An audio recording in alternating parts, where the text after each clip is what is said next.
श्री राम सहनशीलता और दयालु के प्रतीक हैं। वे हर एक रिश्ते को संभाल कर चलने वाले थे, चाहे वो भाई का हो, पुत्र का हो, पति का या फिर प्रजा का। लेकिन फिर भी श्री राम से ऐसा कुछ घटित हुआ था जिसकी वजह से उन्हें एक अप्सरा से श्राप झेलना पड़ा था।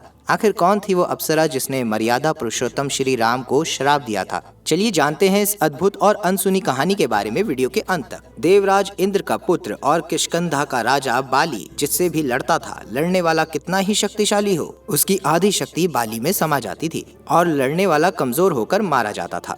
बाली ने सुग्रीव की पत्नी और संपत्ति हड़प कर उसको राज्य से बाहर धकेल दिया था।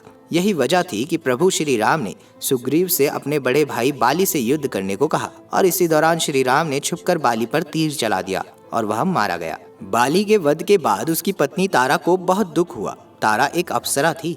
बाली को छल से मारा गया। ये जानकर उनकी पत्नी तारा ने श्री राम को कोसा और उन्हें एक शराप दिया। शराप के अनुसार भगवान राम अपनी पत्नी सीता को पाने के बाद जल्द ही खो देंगे।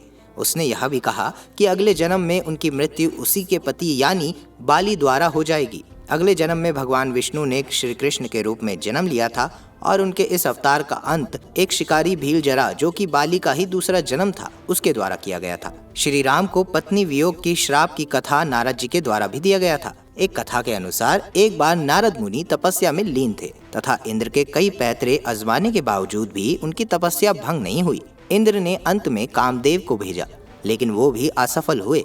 जब नारद की तपस्या पूर्ण हुई तो उनके अंदर घमंड आ गया कि मैंने स्वयं काम पर विजय प्राप्त कर ली है और यही बात वो विष्णु जी को बताने चले गए। विष्णु जी मुस्कुराए और उनकी तारीफ की। बैंकुट धाम से निकलकर नारद मुनि आगे बढ़े तो उन्हें एक राजकुमारी दिखी जिससे उनको प्रेम हो गया और उन्हें ज्ञात हुआ कि उसका स्वयंवर होने वाला है। उसके लिए सबसे पहले रूपवान व्यक्ति की तलाश थी।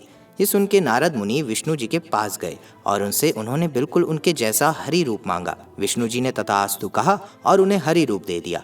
असल में हरि को वानर भी कहते हैं। और जब नारद मुनि स्वयंवर में बड़े शान से पहुंचे तो उन्हें देखते ही सब उन पर हंसने लगे और उनका मजाक उड़ाने लगे।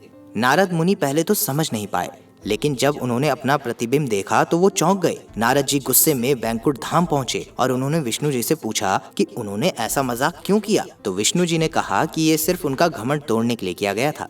लेकिन उससे नारद जी का क्रोध शांत नहीं हुआ और वो बोले कि प्रभु, मैं आपको ये श्राप देता हूँ, जिस तरह से मैं पत्नी वियोग में दुखी हुआ हूँ वैसे ही अपने अगले अवतार में आप भी होंगे और जिस रूप से आपने मेरा मजाक उड़वाया है वही रूप से आपको मदद मांगनी पड़ेगी, यानी कि वानर से।